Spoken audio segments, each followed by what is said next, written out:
Magandang araw po sa inyong lahat and welcome back to my channel. Meron po akong nabasang blind item na gusto kong i-share sa inyo. Nabasa ko po ito galing kay Admin Rich. Paunahan nga po kung sino ang makakahula, kung sino itong mga tinutukoy sa blind item.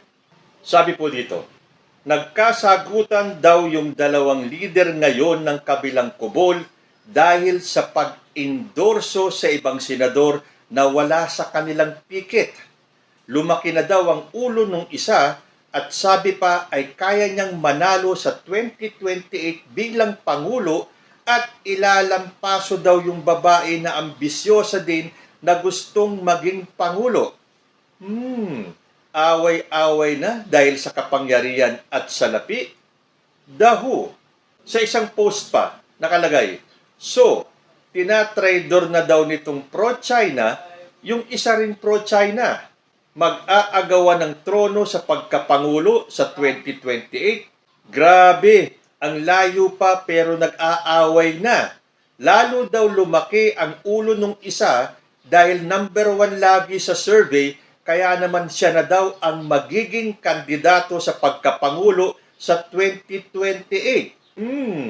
Pareho silang pro-China. Dahu. Parang napakahirap naman hulaan itong blind item na to. Ano po ba ang mga kaganapan sa mundo ng politika?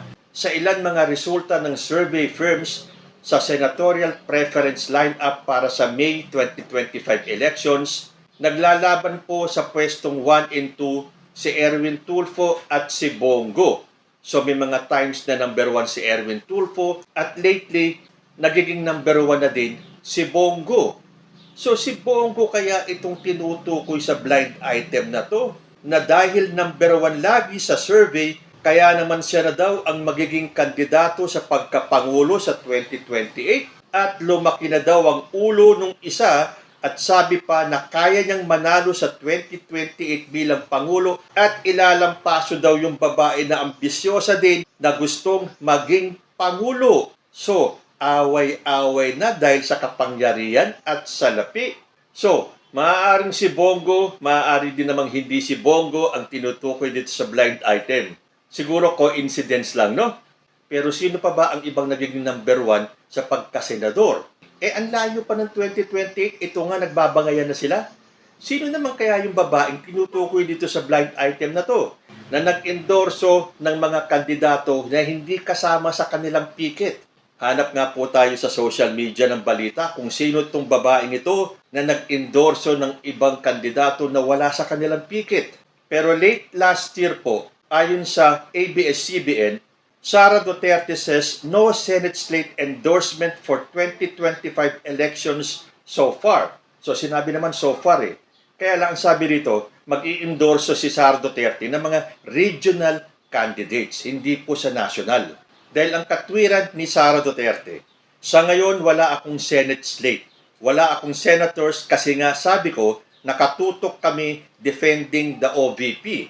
But Duterte, who heads the regional party Hugpong ng Pagbabago, noted that she is not closing her doors on possibly endorsing several senatorial candidates next year. Ayun naman pala eh. May sinabi naman na pwedeng magbago yon, not closing the doors, at pwede siyang mag-endorso ng mga senatorial candidates next year. At ito na nga po yung taon na yan.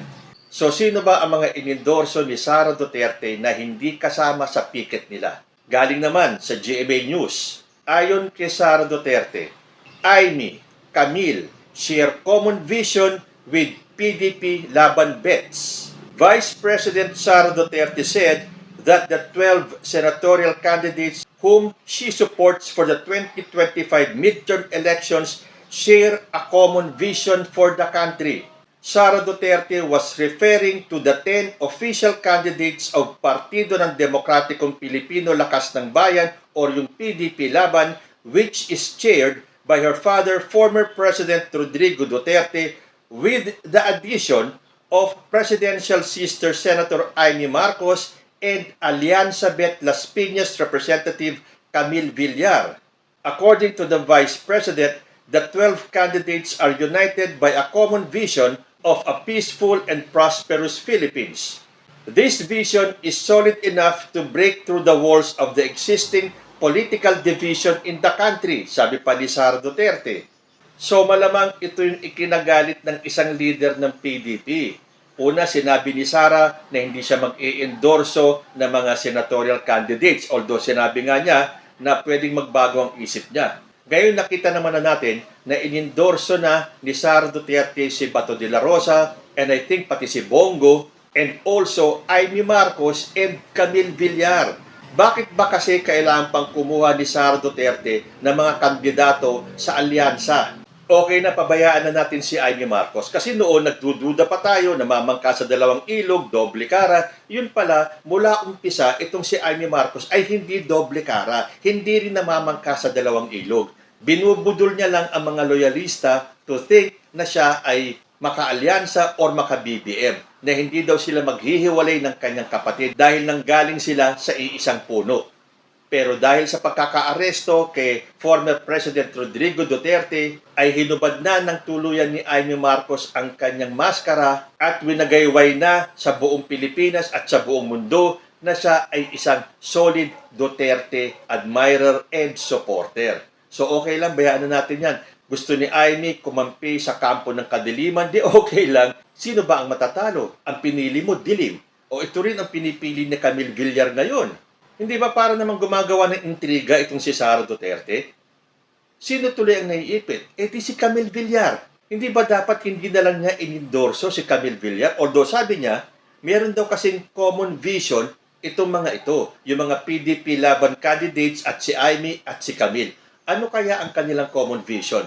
Ang ipanalo si Sara Duterte sa impeachment trial na ang gusto ni Sara manalo ang buong ticket ng PDP dahil sabi ni Sara kapag natalo sila ay dinaya sila ng kampo ni PBBM.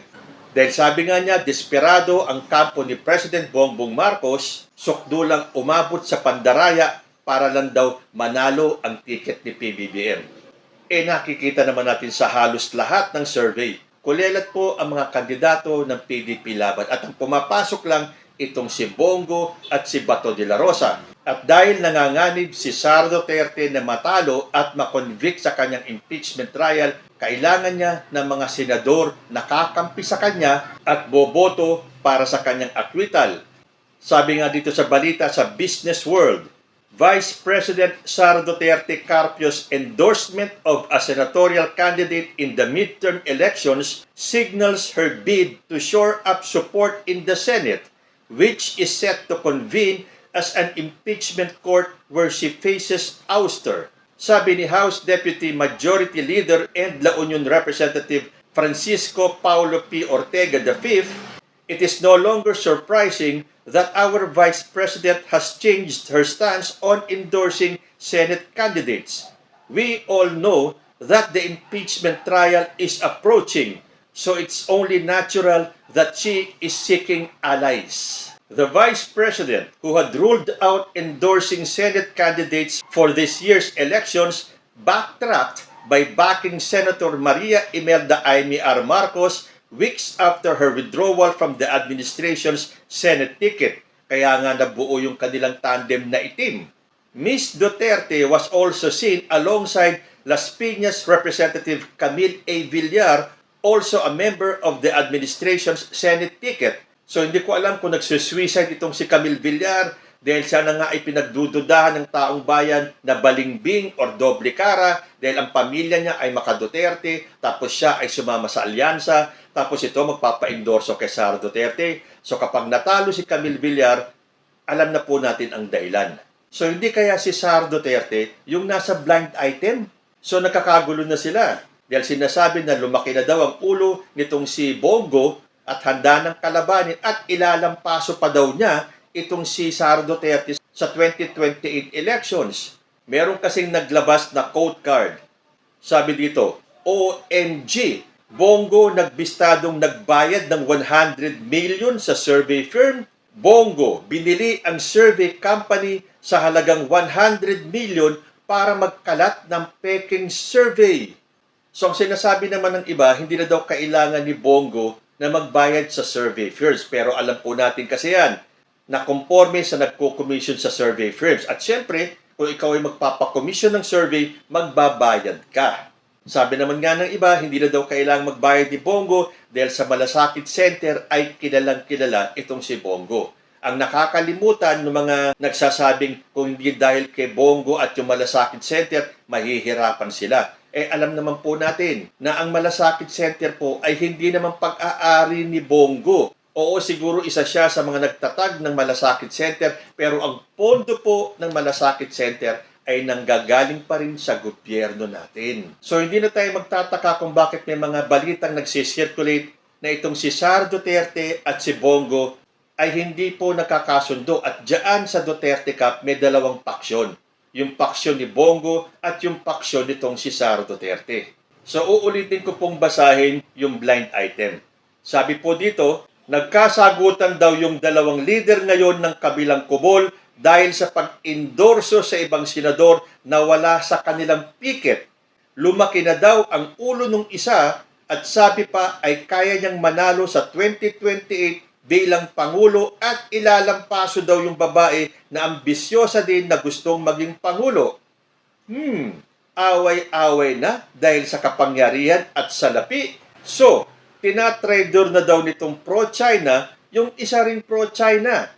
Mag-aagawan ng trono sa pagkapangulo sa 2028. Grabe, ang layo pa pero nag-aaway na. Lalo daw lumaki ang ulo ng isa dahil number 1 lagi sa survey, kaya naman siya na daw ang magiging kandidato sa pagkapangulo sa 2028.